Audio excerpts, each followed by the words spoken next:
Well, hello, People's Church. It's good to see your smiling faces in God's house today. I'm excited to preach week 3, Not Today, Satan. And I do want to welcome all of our campuses today. We are one church, if you're new with us, in 5 different locations. And just want to welcome all of our campuses today. And a huge shout out to all the ladies at Mabel Bassett. We sure love you and just so glad you're a part of our church family. And God is on the move. And I do want to welcome our guests today. I know you've already been welcomed, but I just want to personally welcome you to People's Church. And if you're looking for a church home, I hope you have to look no further. I hope that we become family and we get to help you and your family on your spiritual journey. And we're so glad that you're here.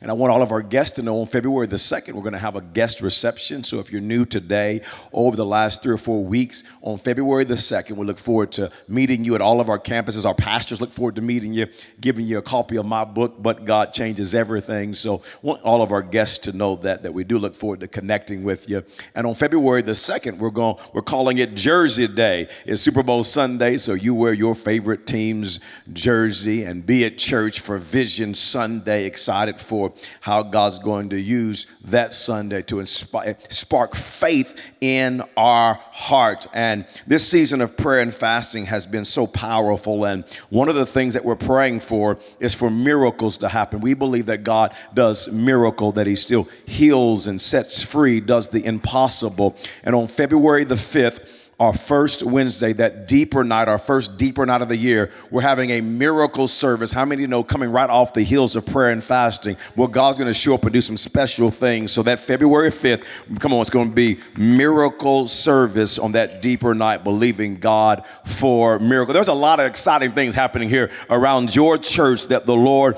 is doing some great, great things. And so excited about that. Then February 9th, our Friends Day and baptisms and donuts. I just want you to know God is on the move and lives are being transformed. And I want all of our married couples to know, those of you that are dating, those of you that are engaged, you're welcome to come to our marriage conference. I have one of the best speakers on the planet coming, him and his wife coming to teach us and preach to us. Was anybody here when Jimmy was here? Pastor Jimmy Rollins preached down the house, and he's going to be doing our marriage conference. Him and his wife, you don't want to miss it. They got a powerful story of alcohol and addiction and how God set them free. Next week is the sign up for the marriage conference. And People's Church, I'm proud of you.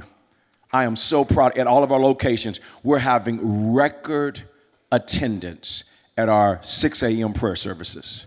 Record attendance, people showing up and praying and seeking God. And here's what I'm asking tomorrow as we honor Dr. Martin Luther King Jr.'s birthday and his life tomorrow. Many of you have tomorrow off. Your students from school, they have tomorrow off. So it's the perfect time to bring the whole family. There's no school. Many of you don't have work. But I want you to get up. Don't sleep in. Come to the prayer meeting tomorrow. I want to have 1,000 people at our 6 a.m. prayer meeting. I didn't say 1,000 people to show up for donuts, 1,000 people to show up for a buffet line, 1,000 people to show up to pray. How many know what God will do if we get 1,000 people praying? Come on, would you be here tomorrow? Let me show you.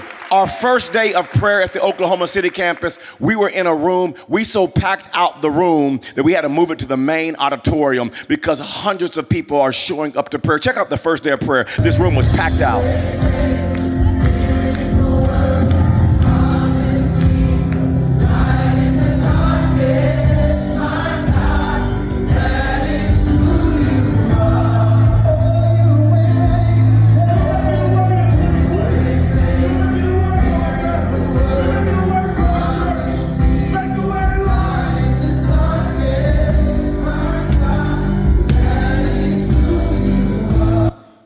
Come on, People's Church. People praying. So proud. We got people on the stage running out of room. Be here tomorrow at 6 a.m. at all of our campuses, and let's pack out the place to pray and seek the face of God. The battle is won in prayer. Not today, Satan. I want to talk to you from this thought. Voices. When I was dating Tiffany my senior year of college. We were in a dating relationship, getting to know one another, falling in love, thinking, I think you might be the one for me, and that we're going to spend our life together. We're just really falling in love. And I was so excited about our relationship and what God was doing. And I had some friends that knew Tiffany that told me, I think she's the one, Herbert. You need to marry her. She's the one. That girl loves God. She's the real deal. And so I called one of my buddies who had never met Tiffany. He was just a strong Christian, and he was at another university. And so I called him to tell him about Tiffany. I said, man, you won't believe it, man. I've met this girl. She loves God. Man, she's on fire for Jesus. I think this could be my wife. And he began to talk to me. And he said, Herbert, man, God's hands on your life. I know God's going to use you in ministry. He's anointed you, and you're already preaching God's word and traveling. He said, man, sometimes the devil will bring something good in your life to distract you. He said, man, I think this might be the devil trying to distract you from God's purpose for your life. I was like, oh my goodness. Oh, Lord Jesus. So I got off the phone and I called Tiffany up. Come on, I was 19, 20. Come on, I was dumb at 20. Come on, anybody know what I'm talking about? Some of you are smart at 20. I wasn't. You know what I'm saying? I called Tiffany up on the phone in her dorm room. I said, hey, Tiffany, you know, sometimes the devil, I said this, church, will use something good to distract you. And I think the devil's using you to distract me from God's purposes for my life. And so we're not going to be together anymore. God bless you. You know what I mean? And I hung up and went to sleep. And the next day, Tiffany was sad that night, in tears that night. The next day, she's mad. She is angry. Doesn't want to talk to me, ever see me again. And that it was that night. The night after our breakup, that some of the girls on her dorm room floor said, "Man, forget about Herbert. Come party with us." And Tiffany was not a partier. I was attracted to her because she loved God. She lived different. And they said, come party with us. Forget Herbert. And that night, Tiffany thought about it. She got dressed. She was getting ready to go out with these girls out to party. And Tiffany at the last minute said, I'm not going. I'm not going. And she went back to her dorm room. And she had no idea that later that night, I think I was out at the movies with some of my fellows that night. And I couldn't even watch the movie. All I could think about is Tiffany. Lord, what have I done? Jesus. So I got back to my dorm room that night and I called Tiffany on the phone. And if she would have been out at a party, can I tell you, I would have heard about that and I would have just not wanted to be with Tiffany anymore, because the very thing I was attracted to her about, I would have been turned off now. But so she didn't listen to her friends. I didn't listen to the friend told me to break up. And that night I called her. Hey, baby. Hey, pretty lady. And she took me back, and 22 years later, we're still together. Amen. Here's what I want you to understand. The voices in your life are so important. Who you're listening to is so important. Let me tell you something about your 2020. Your 2020 will be a success if you have the right voices in your life that you're listening to. And if you listen to the wrong voices, it is going to hinder your success in 2020. The voices you listen to in 2020 will determine your success or your failure. And today, what I want to do is I want to help you to discern the right voices. And I want you to also to be able to discern the wrong voices, so you can listen to the right voices and not listen to the wrong voices. And I want to talk to you about Nehemiah today. In the book of Nehemiah, I want us to learn the right voices and the wrong voices that we should not be listening to. And this story, the book of Nehemiah, let me give you a little background. Nehemiah is a phenomenal book to read. And what's transpiring here is Nebuchadnezzar, the king of Babylon. He goes into Jerusalem and he invades Jerusalem and he destroys the city. Him and his army, they burn down the the homes. They burned down the temple of God. They destroyed the fortified walls that surrounded the city and burned them to the ground. And then they took the Israelites into captivity. They took most of the Israelites, almost all of them, out of their homeland and brought them into captivity. I mean, Israel was just in pain, in bondage now. And then several years later, a remnant of Israelites went back to Jerusalem, led by Zerubbabel and Ezra. And you can read the book of Ezra. They led a remnant back to Jerusalem. And when they got back to Jerusalem, they went there and they rebuilt the temple of God. And after rebuilding the temple, the city was still in shambles. There were homes that still needed to be rebuilt. They had no protection because in those days, the cities would have fortified walls around them to protect them from their enemies. And so now Israel, here they are, a remnant back in their homeland, the temple of God, but yet they're in a place of weakness because there's no fortified wall around the city. They're living in shame. And Nehemiah hears about the remnant that is back in Jerusalem that had rebuilt the temple of God. He's hearing about how they're living in shame and there's no fortified wall around the city. So what Nehemiah does is he goes to the king and asks the king, will you let me go back to my homeland and rebuild the wall? Nehemiah finds favor with the king, and the king writes a letter and sends Nehemiah on his way. And this letter actually was a powerful letter because it actually gave Nehemiah safety as he went on this very dangerous journey. This letter also allowed Nehemiah to go to the king's forest and to take timber back from the king's forest to be able to rebuild the walls. And then when Nehemiah gets back to Jerusalem to rebuild the walls, he encounters some voices that tell him, don't you rebuild this wall. He encounters some voices that tell him, don't you do God's will. He encounters some negative voices that tell him, don't you do God's plan. And Nehemiah had to mute the negative voices and listen to the positive voices. This week I was in a meeting. And our Indianapolis campus, oftentimes the staff will Skype in. Thank God for technology. They'll be present in the room via technology. And I was in my office in a sermon planning meeting, and Pastor Chris was on the screen in the meeting, and we were conversating. And as I was trying to talk back to Chris, all of a sudden Pastor Chris says to me, he goes, I can't hear you all.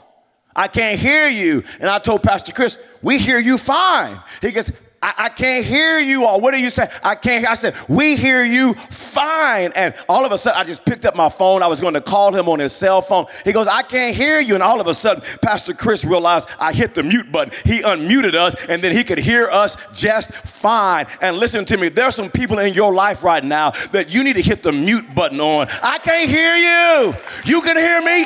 I can't hear you. I can't hear you. I'm not listening.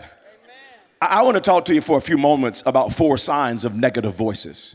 4 signs of negative voices that you need to hit the mute button on and say, I'm not listening to you. Let me give you the first sign of negative voices. Number 1, negative voices ridicule you when you try to do God's will. They ridicule you. Notice this in the story of Nehemiah chapter 4. Verse number 1 says, when Sanballat heard that we were rebuilding the wall, he became angry and was greatly incensed. He ridiculed, notice this, he ridiculed the Jews. And in the presence of his associates and the army of Samaria, he said, what are those feeble Jews doing? Will they restore their wall? Will they offer sacrifices? Will they finish in a day? Can they bring the stones back to life from those heaps of rubble burned as they are? God has spoken to Nehemiah to go back to his homeland and to rebuild the walls. And what I want you to notice is just because God has spoken to you to do something doesn't mean you won't face opposition. It does not mean that it will be easy. Just because God has spoken to you to do something does not mean everybody will be for you. That there were people who were angry about Nehemiah doing the will of the Lord. And they started to ridicule Nehemiah. They started to ridicule the Jewish people, and they called them feeble. They called them weak. You see, negative voices constantly put you down. Let me tell you how you can recognize a negative voice. They're always putting you down. They make you feel less than. They make you feel inadequate. Some of you are fighting deep insecurity because some of the voices that are speaking to you, they'll say things. You need to stop with all those crazy dreams. You know you're a nobody. You're not smart enough to do that. You'll never pull that off. You'll never succeed. You're a new business that'll never succeed. You'll always be broke. You're ugly. God can't use you. And negative voices always ridicule you. They always put you down. They're not doing Ephesians 5 and verse 14 or verse 15 that says speak the truth in love. You got to have people that'll speak the truth in love, but they're not speaking the truth in love. They're speaking to you to tear you down, not to build you up. And you got to hit mute so that you can move forward into God's plan for your life. I want you to see a second sign. We gotta identify these negative voices. A second sign: negative voices create fear and doubt. Create fear and doubt. Notice this in Nehemiah chapter 4 and verse 10. It says, meanwhile, the people in Judah said, the strength of the laborers is giving out, and there is so much rubble that we cannot rebuild the wall. Notice the doubt that's creeping in. We cannot rebuild the wall. Also, our enemies said, before they know it or see us, we will be there among them and will kill them and put an end to the work. Then the Jews who lived near them came and told us 10 times. Notice this. They told us 10 times over, wherever you turn, they will attack us. Fear. Wherever, I'm telling you, wherever you go, they're going to attack us. They're going to get us. We can't rebuild this wall. And negative voices create fear and doubt to stop you from moving into everything God has for your life. And some of you are listening. You're listening to negative voices, and the fear and doubt is creeping into your heart. You're listening to those voices that say, you know what? It won't work. If you do it, it's not going to work. If you do it, we're just going to laugh at you. You know it's not going to work. If you do it, it's going to fail. Just negative voices love to come. When you got a little fire in an area of your life, negative voices love to come and throw water all on your fire. And then your fear and doubt, negative voices love to put gasoline all on your fears and all on your doubt. And you gotta learn to hit mute to people who are creating fear and doubt in your life. They're coming to you saying, listen, that adoption is never gonna happen. They're coming to you saying, you're never gonna get pregnant. You and your husband, y'all are never gonna have a baby. Your son or daughter, they're never gonna come back home and serve the Lord. You're never gonna find a godless spouse. You're too old to change. You're too old for God to use you. You're too young for God to use you. And they just put gasoline all on your fears and all on your doubt. And some of you are not going to experience all God has for you if you keep listening to the negative voices. Come on, somebody shout, mute. You got to mute those voices. You got to mute those voices. Number three, negative voices. You got to be able to discern this. Negative voices distract you from God's plan. Distract you from God's plan. Notice this in Nehemiah chapter 6 and verse 1. It says, when word came to Sanballat, Tobiah, Geshem, the Arab, and the rest of our enemies that I had rebuilt the wall and not a gap was left in it, though up to that time I had not set the doors in the gates. Sanballat and Geshem sent me this message, come, let us meet together in one of the villages on the plain of Ono. But they were scheming to harm me. So these two men were trying to distract him from finishing the wall and getting the doors up. And they said, come meet with us. Stop working. Let's just talk. And it was a distraction. I want to ask you at all of our campuses, who is distracting you from doing God's plan for your life? Who's distracting you? For some of you ladies, it's a dude. Hey, sweet thing. Hey, pretty girl. If I could rearrange the alphabet, I would put you and I together. If you were a transformer, you would be Optimus Prime. I wish I was cross-eyed so I could see you twice.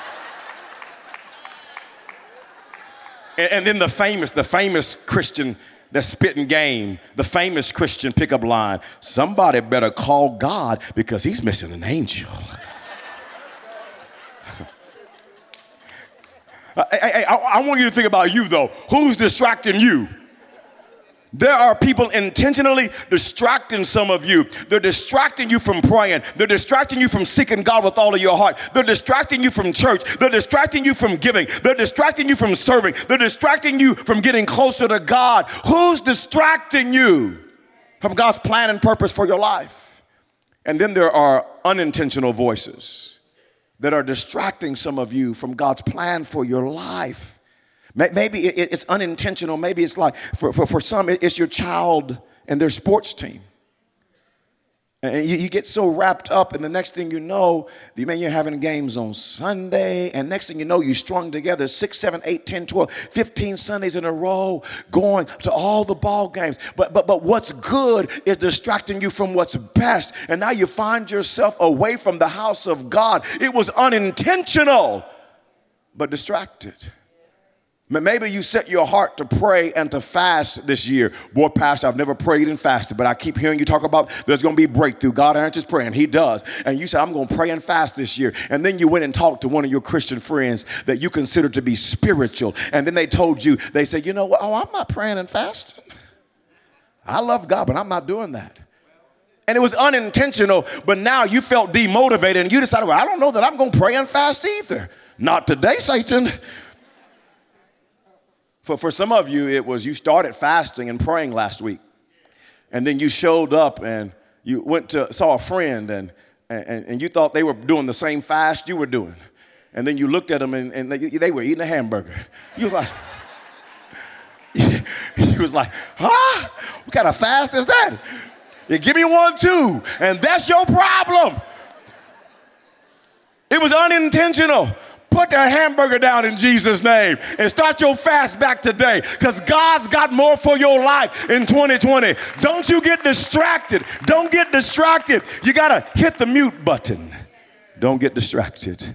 Number four. Let me talk about this fourth voice you got to hit mute on, and that is negative voices manipulate you. They manipulate you. Nehemiah chapter 6 and verse 5 says, then, I want you to notice this the fifth time. There are some people that will just keep coming at you. Just keep coming at you. The fifth time, Sanballat sent his aide to me with the same message, just trying to break them down. And in his hand was an unsealed letter in which was written, it is reported, I've been hearing that somebody's been telling me. Somebody's been telling me. Among the nations, and Geshem says, it is true that you and the Jews are plotting to revolt, and therefore you are building the wall. Moreover, according to these reports, you are about to become their king, and have even appointed prophets to make this proclamation about you in Jerusalem. There is a king in Judah. Now this report will get back to the king. So come, let's meet together. And People's Church, all of this was untrue. There wasn't a bit of this that was true. They were lying to Nehemiah to get him to stop building the wall. And it's unfortunate, but the reality in life is there will be people in your life that will lie on you, that will try to manipulate you to stop you from doing God's will. Listen, even as your pastor, there are people that just lie on me. And we all experience, I've had people get on social media and talk about me and say things. I'm like, that's not even true. That's not even accurate.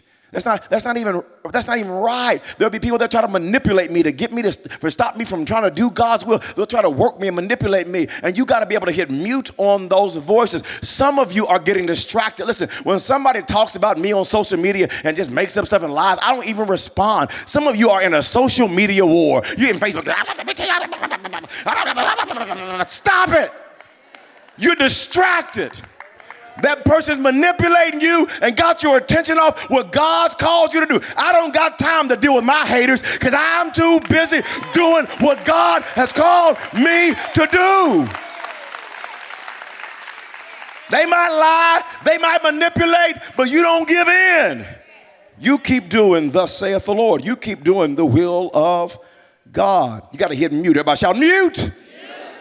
Let me switch gears. Let me talk to you about 6 signs of positive voices. Because the voices you allow in your life will determine the success of your life in 2020. Let's look at the 6 signs of positive voices. Number 1 is this. Positive voices help you overcome fear and doubt. They help you overcome fear and doubt. Notice this back in Nehemiah chapter 4 and verse 14. It says, after I looked things over, I stood up and said to the nobles, the officials, and the rest of the people, and listen to what he says to them. Don't be afraid of them. You need some people that will look at you and tell you, don't be afraid of them, that will throw gasoline on your faith and will throw water on your doubts. Don't be afraid of them. And I thank God for those kind of people in my life. I thank God for them. There was a season I was dealing with discouragement and wondered, could I lead us forward? Did I have what it takes to lead us forward as a church? And one day, one of our executive pastors, he had no idea what I was struggling with, the insecurities. And he said, Pastor Herbert, I want you to know that you're a transformational leader. And I thought I'm like, man, I ain't no transformation. I'm a failing leader is what I feel like. But it spoke life to me. I remember one day, several years ago, when Pastor Dwayne Walker on our executive team said this to me. He had no idea I was dealing with such insecurity. I was struggling. And he looked at me and said, Pastor Herbert, I just want you to know that you're the best leader I've ever been around. And I felt like a failure. I felt like I don't know that I could do this.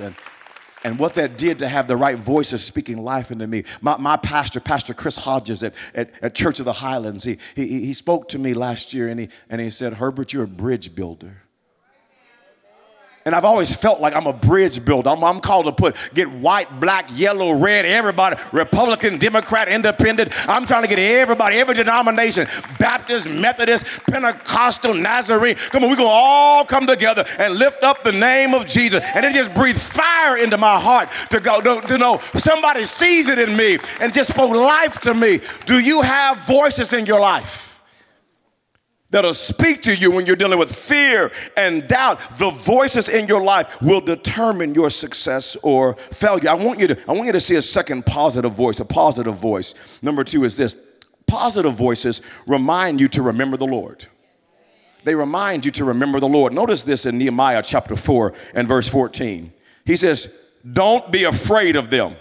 Remember the Lord who is great and awesome. And you need some voices in your life who will tell you to remember the Lord when trouble is happening in your life. When you feel like a loser and you feel weak, you need some people that will tell you, remember the Lord. He is great and awesome. When doubters are telling you that you're weak and that you cannot do what God's called you to do, you need some positive voices in your life who will tell you, oh yes, you are weak, but with God, you are strong. God's going to do a great work in you and through you, not because you're awesome, but because He is awesome.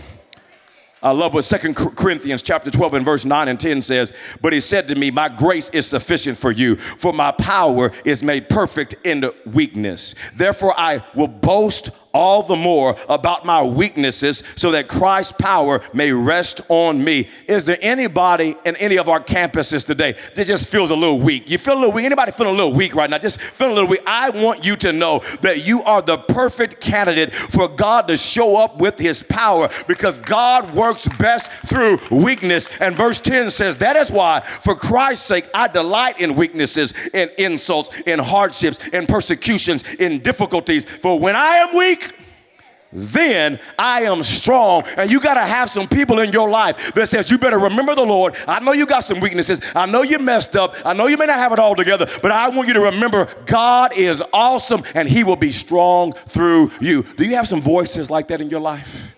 Remember the Lord. Remember the Lord. Remember the Lord. There's a third thing. The right voices. Positive voices tell you to fight for God's promises. To fight for God's promises. Notice this in Nehemiah chapter 4 and verse 14. It says, don't be afraid of them. Remember the Lord who is great and awesome, and fight for your families, your sons, and your daughters, your wives and your homes. And you got to have somebody that'll speak to you and tell you to fight for the promises of God. And some people think Christians are supposed to be passive.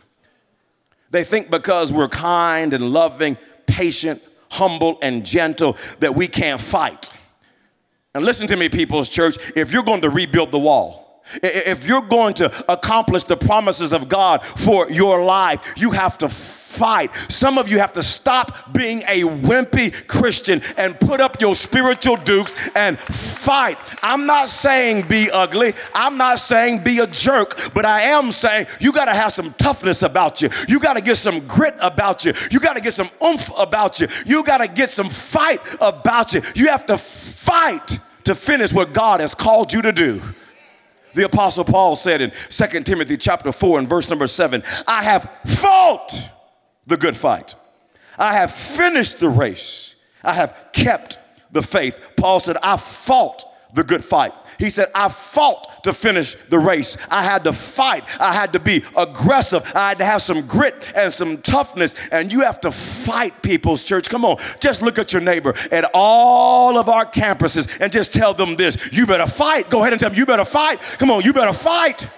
You better put up your spiritual dukes and stop being a wimp, and you better fight. Get your spiritual weapons and fight for the promises of God. Oh, I see the devil attacking. Not today, Satan. I come to fight in Jesus' name. I will accomplish the promises of God. I'm fighting for my family. I'm fighting for my brothers and sisters. I'm fighting for my church. I'm fighting for my marriage. I'm fighting for my children. I'm fighting for my grandchildren. I'm fighting for lost souls. I'm here to fight. You got to have some people like that in your life that'll tell you to fight. Number 4 is this. Let me give you a fourth sign of the right voices. Number 4, positive voices tell you to fight together. Tell you to fight together. Notice this in Nehemiah chapter 4 and verse 19 says, Then I said to the nobles, the officials, and the rest of the people, the work is extensive and spread out, and we are widely separated from each other along the wall. Wherever you hear the sound of the trumpet, join us there. Our God will fight for us. Nehemiah said, listen to me, we got to join together. And if we'll join right now, because the work is happening and we can kind of get separated, but when you hear the horn, we got to join together because our God will fight for us. And one of the reasons Christians lose battles is because they try to fight by themselves. God never called you to build the wall by yourself. God never called you to accomplish all that he's called you to do by yourself. You need your church family. We have to fight together. We have to do this together. That's why we have small groups. Launching February the 9th is we've got to do this. Let me tell you, you're going to lose some battles you should not lose in 2020 if you try to do it by yourself. You're going to lose some fights that you should not lose if you try to do this by yourself. Can I encourage you today? Some of you need to be a small group leader. There are some people that need you. You can take whatever you do and turn it into a small group. Man, you could take, you're already grouping. You're already going to the coffee shop. You're already going to the kids' ball games. You're already doing activities in sports. Take that and turn it into a ministry and get some other people together with you and say, we're going to do this together. Because I can't accomplish God's purposes and neither can you by myself. It takes us being together. He said, join us. Join us. And our God will fight for us. Today, I need some of you to drop out in the lobby. There's a small group table. Would you go out there and say, I'm going to help my brothers and sisters fight and not be isolated. I'm going to be a small group leader. Get out in that lobby today and get signed up. I want you to win in 2020, and you cannot do it by yourself. February the 9th, I need everybody in this church to find a small group. If you go to one you don't like, find another one.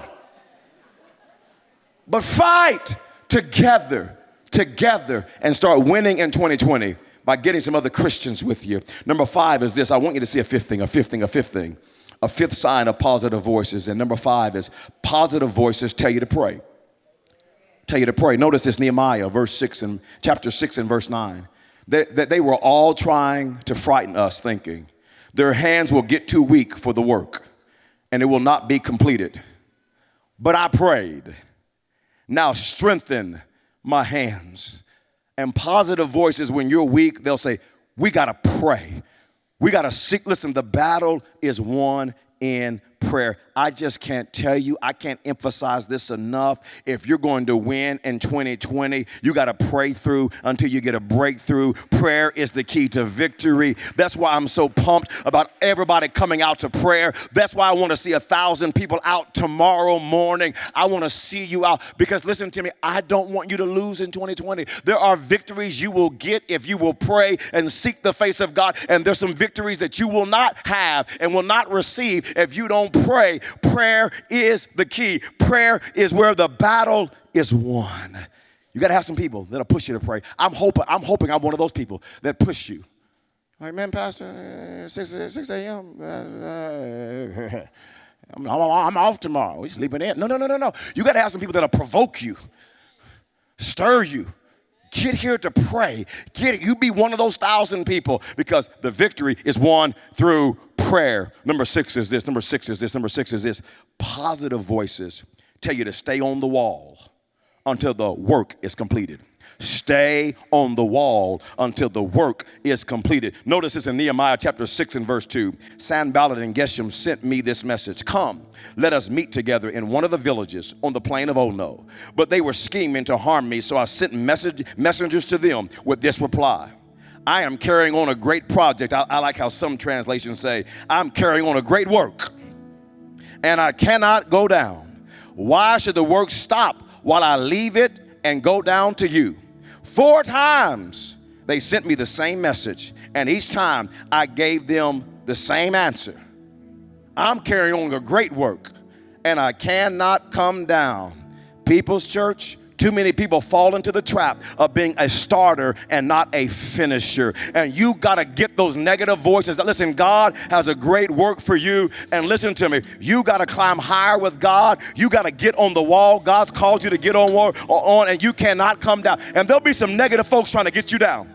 There's going to be some folks trying to get you down, trying to pull you down. You got to make up your mind. Yeah, no, I'm staying on the wall because I'm doing a great work. I cannot come down. And they'll pull on you. They'll try to get you to stop praying. They'll try to get you to stop being a good husband. They'll try to get you to be unholy in your dating. I cannot come down. I am carrying on a great work. I'm staying on the wall. You gotta mute those negative voices. Back up. Get away. God's called me to a great. The devil is a liar. Not today, Satan. I will kick you in your head. I'm following Jesus. I'm not coming down. And then you got to get the right voices in your life. They're the right voices now. Y'all see that right there? They turned around. And you got to get some people in your life when you're tired and you're ready to come down off the wall. They'll tell you, you better stay on that wall. You better stay. You got. I don't want to pray. You better. I want to get out of church. You better. Hey. You better get some people that'll help you stay on the wall. You're doing a great work. You cannot come down. You're doing a great work. You cannot come down. You're doing a great work. You cannot come down. There's going to be a victory. There's going to be a victory. There's going to be a victory. Don't you come down. Don't you come down. I'm going to see a victory. I'm gonna see a victory. I'm going higher. I'm going higher. I'm going higher. I'm going higher. I'm not coming down. I'm not coming down. For the battle belongs to you, Lord. I'm gonna see a victory. Yes. I'm gonna see a Stay on the wall. Stay on the wall. Stay on the wall. Don't come down. Don't come down. I'm going to see a victory. For the battle belongs to you, Lord. Come on, somebody give him praise, because you're not coming down in 2020. You're not coming down in 2020. You're not coming down in 2020. Oh, you're going to accomplish the will of God for your life. You're not coming down.